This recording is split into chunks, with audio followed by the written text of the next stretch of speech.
It's hard to even write this, but maybe telling the whole story will help me understand where everything went so wrong.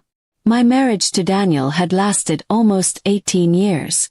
We had built a home together, raised our daughter Emily, and faced struggles like any couple.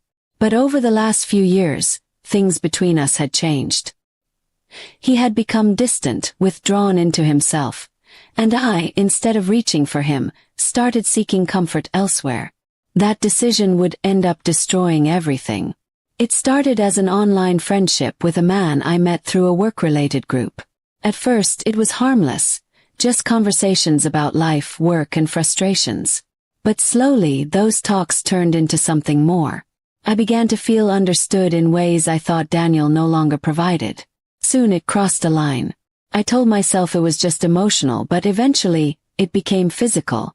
I didn't think about the consequences, or maybe I just refused to. Daniel wasn't stupid. He sensed the changes. My secretive phone use, the excuses to stay out late, the sudden coldness in our intimacy. One night he confronted me. His voice was shaking when he asked if I was seeing someone else. Froze.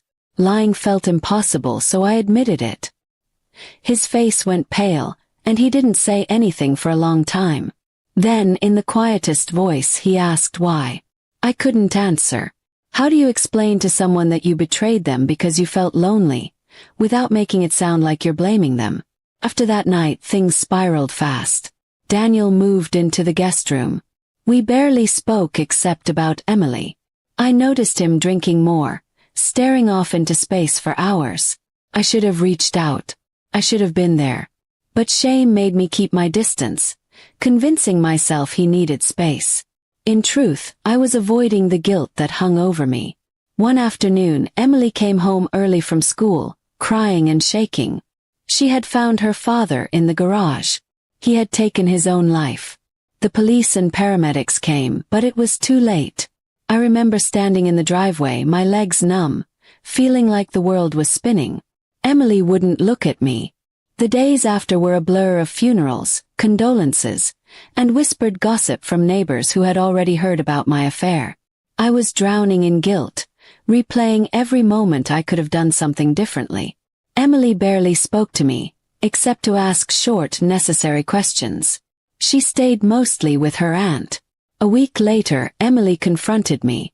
She asked directly if my cheating was the reason her dad was gone. I told her it was more complicated than that he'd been struggling before, but she didn't want to hear it.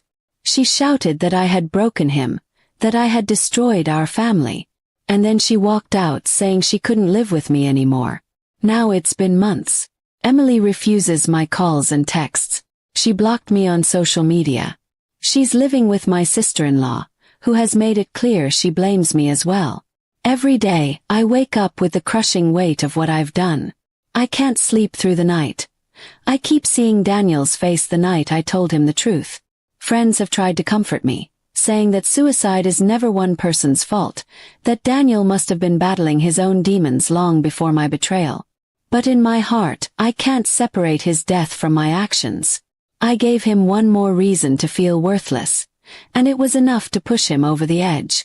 I've tried writing letters to Emily, explaining how sorry I am, begging her to understand that I never wanted to hurt her or her father.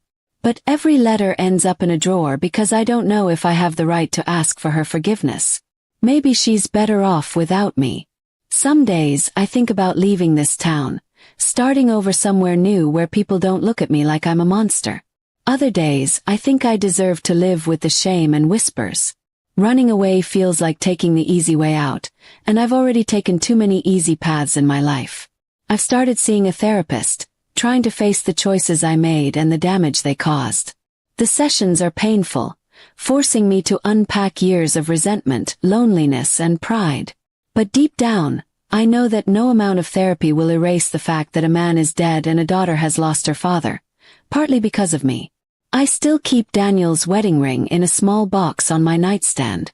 Some nights, I hold it in my hand and remember the early days, when we were in love, when I couldn't imagine ever hurting him. Those memories are the cruelest because they remind me of what we once had, and how I destroyed it. If I could go back, I would choose differently. I would fight for our marriage instead of escaping into someone else's arms. But the past doesn't give second chances. All I can do now is live with the truth. My husband is gone, my daughter hates me, and the life I built is in ruins, and I am the one who tore it apart.